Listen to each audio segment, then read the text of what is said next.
Dear students, learners and friends, kinship caste and class के notes point tutorial का ये last tutorial है। और इस ट्यूटोरियल का जो टॉपिक है वो टॉपिक है a dynamic test, the Mahabharata. और महाभारत ग्रंथ को डायनेमिक टेस्ट कहा जाता है, उसके कई कारण हैं। क्योंकि आप जानते हैं इसका एवोल्यूशन लगभग लगभग 1000 साल तक होता रहा, मतलब इसमें नई नई चीज़ें जोड़ी जाती रहीं। और 500 BC से लेकर और लगभग लगभग 400, जो आपकी बुक के अनुसार है, 400 C तक इसमें कुछ ना कुछ जोड़ा जाता रहा। और शुरुआत में इसकी ओरल ट्रेडिशन से हुई थी, बाद में इसे ब्राह्मणों ने लिखित ग्रंथ बना दिया। इसकी रीटेलिंग्स होती रहती हैं, एडाप्टेशंस होते रहते हैं, रीनेक्टमेंट्स होते रहते हैं, री इंटरप्रिटेशंस होते रहते हैं। इन सब कई वजहों से इसे डायनेमिक टेस्ट कहा जाता है। इंडियन सब कॉन्टिनेंट में और जो आज का इंडिया है वहाँ पे भी, जम्मू कश्मीर से लेकर कन्याकुमारी तक सेम वर्जन आपको देखने को नहीं मिलता। यही चीज़ रामायण पे भी लागू होती है। सेम वर्जन न देखने का मतलब ये है कि कल्चरल डायलॉग इसकी एक वजह है, और नया नए कितने लैंग्वेज में इसे लिखा गया, और वर्जन्स में भी कुछ डिफरेंस देखने को मिल जाता है, रीजनल वेरिएशंस देखने को मिल जाते हैं। ये सारी चीज़ें हम शुरू में पढ़ते चले आ रहे हैं, तो लास्ट में आपको समझने में प्रॉब्लम नहीं होनी चाहिए कि डायनेमिक टेस्ट क्यों। फिलहाल यहाँ पे जो पॉइंट्स हम ले लेते हैं कि एक महाभारत ग्रंथ एक एवोल्यूशन ऑफ द एपिक के कैटेगरी में हम रख सकते हैं। पहला पॉइंट ये है कि multiple version, the Mahabharata evolve beyond its Sanskrit. इसका जो जो ओरिजिनल वर्जन है, जो प्राइमरी वर्जन है, वो सांस्कृतिक ओरिजिन का है, संस्कृत में लिखा गया, लेकिन इसके और भी वर्जन्स अदर लैंग्वेजेस में उपलब्ध हैं। Other versions emerged over the centuries, समय के साथ साथ अदर वर्जन्स उपलब्ध हुए। कल्चरल डायलॉग, कल्चरल डायलॉग का मतलब होता है कि जब लोग आपस में कल्चर से रिलेटेड चीज़ों पर, टॉपिक्स पर डिस्कशन करते हैं, खान पान, रहन सहन, बात व्यवहार, रीति रिवाज, cultural heritage, common history, ancestry, different legends, oral traditions, जो आज हमें लिखित रूप में पढ़ने को मिल तो जाता है, लेकिन हमें नहीं पता कि इनके रचयिता कौन है। तो इन सब चीज़ों के इंटरेक्शंस आज भी होते हैं, तब भी होते थे। तो ये पॉइंट है कि the epic grew through ongoing dialogues between different peoples. तो यहाँ पीपल्स में एस लगा, इसका मतलब होता है कि जो इंडियन सब कॉन्टिनेंट में डिफरेंट डिफरेंट रीजन्स में रहने वाले लोग हैं ना, रहने वाली कम्युनिटीज़ हैं, और डिफरेंट ऑथर्स, क्योंकि इसके डिफरेंट डिफरेंट वर्जन्स निकल के आए हैं, तो इनके बीच डिबेट्स, डिस्कशंस, बातचीत, इंटरेक्शंस, इनका भी प्रभाव जो है एपिक पे पड़ा, और चीज़ें उसमें जुटी, और उसने हेल्प किया एवोल्यूशन ऑफ महाभारत एपिक। क्योंकि it is very very old, बहुत कुछ प्रमाणिक नहीं कहा जा सकता, इसलिए इसके एवोल्यूशंस इस तरह देखने को मिलते हैं। इनकॉर्पोरेशन ऑफ रीजनल स्टोरीज, अब जब यहाँ हमने कल्चरल डायलॉग पढ़ा है, इसके बारे में डिस्कशंस हमने अभी यहाँ पे इस टॉपिक में देखा। तो जब पता चला कन्याकुमारी में एक डिस्कशन चल रहा है इसको लेके, जम्मू कश्मीर में चल रहा है, तो ये जो डिफरेंट रीजन्स हैं, यहाँ पे डिफरेंट रीजन्स में जो डिफरेंट डिफरेंट डायलॉग से चीज़ें निकल कर आएंगी, तो सेम तो नहीं होंगी, because we are talking about the Mahabharata. तो जो रीजनल स्टोरीज़ हैं उन्हें भी एपिक में शामिल कर लिया गया कल्चरल डायलॉग से, है ना। अगर वहाँ के जो ब्राह्मण लोग हैं, जो वहाँ के जो ऑथर्स हैं, उन लोगों ने एपिक्स में कंट्रीब्यूशन किया इस प्रकार से, स्टोरीज़ फ्रॉम स्पेसिफिक रीजन्स और कम्युनिटीज़। तो किसी क्षेत्र विशेष की, किसी समुदाय विशेष की जो कहानियाँ हैं, उन्हें भी एपिक में शामिल कर लिया गया, कि एपिक बढ़ता ही चला गया। रिटेलिंग्स एंड अडाप्टेशंस, इसको आप अच्छे से समझ लीजिए कि कोई भी फिल्म आप देख के आते हो, और जिसने नहीं देखी उसको आप बताते हो दिस इज़ द रीटेलिंग। उसमें सेम डायलॉग्स का आप यूज़ नहीं करते हो, सेम लैंग्वेज का आप यूज़ नहीं करते हो, अपने ढंग से इमोशनल्स, फीलिंग वाले सीन्स डिस्क्राइब करते हो। हो सकता है कि उसके एंड पर आप अपना ही विचार रखो, उसके किसी सीन्स पर आप अपनी ओपिनियन रख दो कि यार इसे ऐसे होना चाहिए था, इस फिल्म को और अच्छा बनाया जा सकता था, यहाँ इस सीन की जगह ये दिखाया जा सकता था। तो इस तरह से जो फ्रीडम है वो यहाँ पर है इंडियन रिलीजियस टेक्स्ट में। तो रीटेलिंग से अडाप्टेशन का मतलब होता है कि हमने उसे डिफरेंट डिफरेंट फॉर्म्स में, है ना, आर्ट फॉर्म्स में अपनाया। तो द सेंट्रल स्टोरी व रीटोल्ड, जो इसकी जो मुख्य कहानी है, जो कि देखिए जो जो जो मेन थीम है वो तो रहेगी रहेगी। द सेंट्रल स्टोरी व रीटोल्ड इन डाइवर्स वेज, तो जो इसकी जो सेंट्रल स्टोरी है उसे कई तरीके से आगे बढ़ी, लोगों तक पहुंचाई गई, और इसका रिटन फॉर्म तो है ही है, इसके अलावा इसे शो किया गया इन वेरियस आर्ट फॉर्म्स, जैसे मूर्ति कला के माध्यम से। पेंटिंग्स में आपको तमाम सीन्स मिल जाएंगे महाभारत के, जिसमें से जो अर्जुन को जो गीता का उपदेश वाला सीन है वो बहुत ही फेमस है। नाटक खेले जाते हैं इसकी थीम पर। डांस फॉर्म में भी, मतलब जिसे हम परफॉर्मिंग आर्ट्स कहते हैं, आप आज की तारीख में पॉडकास्ट भी शामिल कर सकते हो, स्पॉटिफाई वगैरह अगर आप मोबाइल में होगा, अगर आप सुनते होंगे तो। और फिल्म्स भी इस पे तो बनी है, सिनेमैटिक अडाप्टेशंस भी हुए हैं। तो ये सारी चीज़ें जो है ना, इसे एक बहुत ही डायनेमिक बनाती हैं, मूविंग बनाती हैं, हमेशा एक लाइवलीनेस इसकी बनी रहती है। इसके डायनेमिज़्म का तो ये आलम है कि इसके जो एडाप्टेशंस जो फ़िल्मों में और कार्टून्स में होते हैं, तो बच्चे छोटे-छोटे बच्चे भी कितना डिस्कशन करते हैं अर्जुन को लेके, कर्ण को लेके, श्री कृष्ण को लेके, अपने ही अपनी मतलब दुनिया बना लेते हैं इन सब को लेके। तो ये हुआ। अब यहीं पे एक रीटेलिंग या आप कह सकते हो कि महाश्वेता देवी जो कि एक बंगाली राइटर रही हैं, अब तो नहीं रहीं, तो उन्होंने महाभारत के एक सीन को लेके जो कुंती से रिलेटेड है, जब वो जंगल में गई होती हैं राजपाट छोड़ के, तो उसे उन्होंने अपने ढंग से उसमें रीइंटरप्रिटेशन किया है। और ये क्वेश्चन कि जब जो लाक्षागृह होता है मतलब जो लैक का बनाया गया होता है ना? तो उसमें जो घटना घटती है उससे रिलेटेड है। तो Mahasweta Devi's reinterpretation of the episode for Mahabharata title, उसका नाम जो उन्होंने दिया है कुंती और निषादी। उन्होंने खाली यही नहीं है, उन्होंने और भी एपिसोड्स पे अपने-अपने विचार दिए हैं। अपनी तरह से उन्होंने कहा जाए तो स्टोरी में अपने मोड़, अपना ट्विस्ट दिया है। तो कुंती और निषादी को अभी हम पढ़ेंगे, है ना? ये है उनका मतलब नाम जो हमें यहाँ पढ़ना है। और इसमें जो कुंती ने जो गलत काम किया होता है, जो उसका गिल्ट होता है, और अगर आप गिल्टी हैं तो आपकी अकाउंटेबिलिटी बनती है। और अगर आपने गिल्ट किया, कोई रॉन्ग डूइंग है, तो उसके परिणाम क्या हो सकते हैं आपके गलत कर्मों के, तो उससे रिलेटेड है। तो सबसे पहला है कि the episode of house of flag. तो ऑलरेडी आप इसकी कहानी जानते होंगे, किस प्रकार से महाभारत में कहानी है कि मतलब एक मतलब एपिसोड है जहाँ पे दुर्योधन पांडवों को जान से मारने के लिए, उसने प्लॉटिंग पहले भी की थी, लेकिन यहाँ पे जो प्लॉटिंग है वो प्लॉटिंग ये है कि उन्हें बुलाता है और वो घर में रहने के लिए बोलता है कि भाई आप यहाँ के रहिए। और वो घर लैक का बना होता है, जो कि मतलब जिसे लिक्विड जो कि जिसको अगर आप फायर दिखाते हो तो लिक्विड में कन्वर्ट होने लगता है, जलने लगता है, मतलब आग पकड़ लेता है तो फिर जलना शुरू कर देता है। लेकिन कोई बता नहीं सकता था कि वो घर लैक का बना हुआ है। तो उसने सोचा था कि बाद में जब वो रात में सो जाएंगे तो मैं उसमें आग लगा दूंगा और सब जल के मर जाएंगे। अब पांडवाज और फोरवार्ड, लेकिन पांडवाज को गुप्तचरों से ये पता चल जाता है कि ऐसा कुछ है, तो वो ये नहीं बताते कि भाई हमें जानकारी मिल गई, बल्कि वो जाते हैं उस घर में रहने के लिए। और वो वहाँ पे एक टनल खुदवा लेते हैं पहले ही कि रात को हम उस टनल से भाग निकलेंगे अगर आग लगाई जाती है। लेकिन वहीं पे जहाँ पे जो कुंती होती है वो एक भोज का आयोजन करती है। आपकी बुक में लिखा है भाई, अब यहाँ तो हमने नहीं लिखा, यहाँ पे नोट्स में हम पूरी बुक तो उतार नहीं सकते। तो उसमें जो है ब्राह्मण लोग आते हैं, उसी में एक निषादी आ जाती है और उस 5 अपने नौजवान बेटों के साथ आ जाती है ना।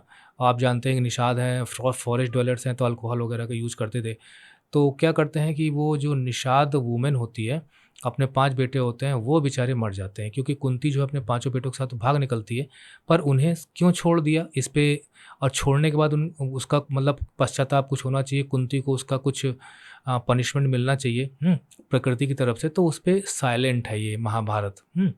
और यही है मूविंग टेक्स्ट कि हम उसको पढ़ने के बाद सोचते रह जाते हैं यार कि हम किस कैटेगरी में रखें, क्या हम इन्हें महान कहें या हम इन्हें हत्यारा कहें, क्या कहें? क्योंकि निषादी और अपने 5 लड़कों के साथ उसमें ख़त्म हो जाती है, जबकि उन्हें भी टनल से भगाया जा सकता था। और लोग ये समझते हैं कि पाँचों पांडव मारे गए। हालांकि बाद में दुर्योधन को पता चल जाता है कि पाँचों पांडव मरे नहीं हैं। आप जानते हो स्टोरी में कि जब उनकी खोपड़ी पे मारता है गुस्सा कायदे से, तो खोपड़ी फूट जाती है, तो कह देता है कि ये पांडवों की सिर नहीं है, ये कोई और है। तो महाश्वेता देवी के बारे में थोड़ा जान लेते हैं कि कंटेम्प्रेरी बंगाली राइटर रही हैं और अपने एक्टिविज़्म के लिए जानी जाती हैं, सोशल एक्टिविस्ट भी रही हैं। और उन्होंने एक्सप्लॉयटेशन के खिलाफ अपनी आवाज़ उठाई, ऑपरेशन के खिलाफ अपनी आवाज़ उठाई। और वो क्या करती हैं कि जो महाभारत के जो एपिसोड हैं उनको री-इमेजिन्स करती हैं, मतलब अपनी कल्पना उसमें जोड़ती हैं। उस एपिसोड को दूर से किस ढंग से पेश किया जा सकता है, प्रेज़ेंट किया जा सकता है। और ख़ासकर ऐसा उन्होंने to highlight the social issues कि कहीं कोई सोशल इशू, कोई एक्सप्लॉयटेशन का इशू है तो वो टच करता है, तो वहाँ पे वो अपनी कलम चलाती हैं। और फिर वहाँ पे बाय प्रोवाइडिंग पॉसिबल अल्टरनेटिव्स, फिर वहाँ पे वो पॉसिबल अल्टरनेटिव्स देती हैं। ख़ासकर ये जो हम यहाँ पे जो लैक हाउस की बात कर रहे हैं, क्योंकि उसमें निषादी वीमेन के साथ तो भाई अन्याय हुआ ही था, तो वो फिर उन्होंने एपिसोड पे अपनी कलम चलाई। और to answer a question about which the सांस्कृतिक वर्जन इज साइलेंट, क्योंकि उन्होंने देखा कि इस प्रश्न पे संस्कृत का जो महाभारत वर्जन है वो शांत है, कोई जवाब नहीं देता। लैक के वाले एपिसोड पे जहाँ पे निषादी उसके पाँचों नौजवान मारे जाते हैं, कहानी बस बता दी गई है, पर उसका कोई भी इम्प्लीकेशन कुंती पे या पांडवों पे पड़ता है, इस पे साइलेंट है। So she continue the narrative focusing on Kunti's reflections and guilt after the war. तो युद्ध खत्म हो जाता है, उसके बाद कुंती जो है अपने बीते हुए जीवन पे विचार विमर्श करती है, रिफ्लेक्शंस करती है कि कहाँ कहाँ पर उससे गलतियाँ हुई, कहाँ कहाँ वो एक असफल रही, है ना। तो कुंती और निषादी टाइटल है और महाश्वेता देवी के द्वारा। तो Kunti's post for reflection on her past, तो मैंने यहाँ पे मतलब हेडिंग्स दी हैं कि युद्ध के बाद वो कैसे पश्चाताप करती है अपनी गलतियों पे। तो देवी सेट्स, मतलब जो महाश्वेता देवी हैं, वो कहानी जो है शुरू करती हैं जंगल से, जहाँ पे कुंती गई होती है ना। ये एपिसोड महाभारत में लिखा गया है कि कुंती जो है रिटायर्स आफ्टर वॉर, तो वॉर के बाद वो राजपाट छोड़ के जब उसे लगता है मेरा काम सब खत्म हो गया, तो जंगल में चली जाती है कि अब पूरा जीवन जो बचा है उसे वहीं बिताना है और अपने जीवन में जो कुछ भी गलत हुआ उसका पश्चाताप करना है। सी कंटेम्पलेट्स हर पास्ट, वो अपने पास्ट पर थोड़ा सा ध्यान देती है। एंड कन्फेसेस हर फीलिंग्स, जहाँ जहाँ उसने गलतियाँ की थी, जहाँ जहाँ वो असफल हुई थी अपनी नाकामियों पे, को वो स्वीकार भी करती कि कहाँ कहाँ मैं मेरी नाकामियाँ रहीं। और वो पृथ्वी से बात करती थी, जब वो कन्फेस करती थी, बात करती थी, तो किससे बात करती थी? Talking to the earth, that is the symbol of nature, यानी वो प्रकृति से बात करती थी, क्योंकि प्रकृति जो है कहा जाता है कि ईश्वर प्रदत्त है, मनुष्य से क्या बताएगा। तो जंगल में अक्सर वो बातें करती थी। उनका सामना एक निषादी से होता है, अनिषाद women who listens to Kunti, तो वो अक्सर आती थी वहाँ पर, क्योंकि भाई देखिए वहाँ पे फॉरेस्ट डॉलर थे, निषाद वगैरह रहते थे। कुंती देखती भी थी कि वहाँ पे वो लोग आते हैं और फ्रूट वगैरह इकट्ठा करते हैं, लकड़ियाँ इकट्ठा करते हैं एक्सेट्रा। तो वहीं पे एक निषादी वुमेन आती थी जो कुंती को सुनती थी कि किस तरह से वो पृथ्वी से बात करती हैं, और वो क्या बात करती हैं वो भी सुनती थी। इवेंचुअली कन्फ्रंट, तो एक दिन क्या करती है कि वो कुंती भी उसको देख के भौचक्की रह जाती है, क्योंकि कुंती जो है से वो प्रश्न करती है लैक हाउस के बारे में कि क्या उसे वो इंसिडेंट याद है जिसमें उसकी मदर इन लॉ और उसके 5 बेटों की डेथ हो गई थी। कुंती कहती है कि हाँ उसे याद है। तो रिमाइंडिंग ऑफ गिल्ट, मतलब इस कन्फ्रंटेशन के लिए हमने यहाँ पे इतने पॉइंट दिए हैं यहाँ पे कि वो उसे अपनी गिल्ट, उसके जो कुंती की जो गिल्ट होता है उसे उसका अपराध याद दिलाती है।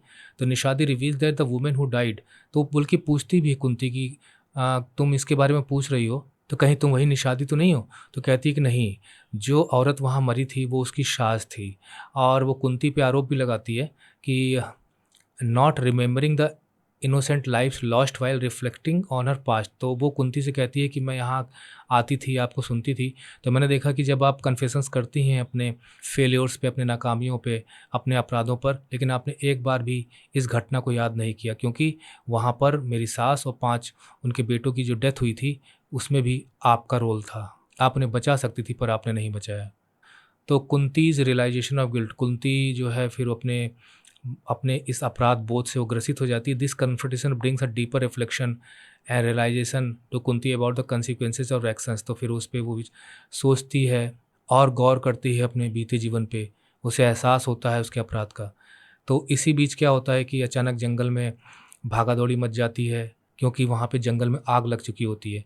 तो the story concludes the forest engulf the influence, तो क्या होता है कि पूरी आग की लपटें जो हैं जंगल को अपनी चपेट में ले लेती हैं। तो जब आग की लपटें जब नज़दीक आ रही होती है तो निषादी तो भाग खड़ी होती है, लेकिन कुंती नहीं जाती है। Kunti stays by choice to face the consequences, बल्कि वो अपना परिणाम भुगतने के लिए, मतलब उसे एक प्रकार से देखा जाए तो पश्चाताप हो रहा था, तो वो भागने के बजाय अपनी गलतियों, अपने अपराधों, अपनी नाकामियों की सज़ा भुगतने के लिए उसी आग में जल जाने के लिए वहीं पे रह जाती है। It's symbolizing a form of atonement, जैसे वो पश्चाताप कर रही हो। और धर्मशास्त्र और धर्मसूत्रास में लिखा है कि अगर आपने कोई गलती की है तो उसका प्रायश्चित करना चाहिए, तब कहीं जाके मुक्ति मिलती है। तो वही वो वहाँ कर रही होती हैं। तो जब वो वहीं पे टिक जाती हैं, रह जाती हैं, भागती नहीं हैं, तो it's symbolizes a form of atonement और एक्सेप्टेंस, तो एक प्रकार से प्रायश्चित था उनका।